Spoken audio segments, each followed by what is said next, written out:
বাঁচাতে চায় তাকে বিপদে ফেলে। বুঝবেন, আল্লাহ যদি কাউকে বাঁচাইতে চায় বিপদে ফেলে।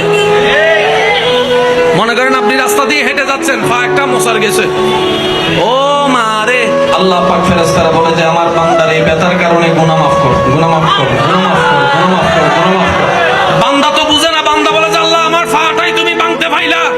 রব বলে যে তুই তো দেখোস নাই, আমি দেখছি তুই গুনার কারণে জাহান্নামে চলবি 10,000 বছর। ওই 10,000 বছর আগুন থেকে বাঁচানোর জন্য আমি দুনিয়ার তোরে 2 বছরের পায়ের কষ্ট দিয়ে মাফ করে দিচ্ছি। সেজন্য প্রত্যেকটা কষ্ট নিয়ামত। বলেন প্রত্যেকটা কষ্ট, প্রত্যেকটা অভাব, জোরে বলেন প্রত্যেকটা অভাব, প্রত্যেকটা দুঃখ। আমাদের কাজ হচ্ছে আল্লাহ শুকরিয়া করে ধৈর্য ধরা, আর দ্বিতীয় কোনো কাজ। কারণ আপনি যদি শুকরিয়া করে ধৈর্য ধরতে পারেন, আল্লাহ তাআলা আপনার সেই কাজের বিনিময়ে গুনাহ মাফ করবে, নিয়ামতও বাড়ায় দিবে।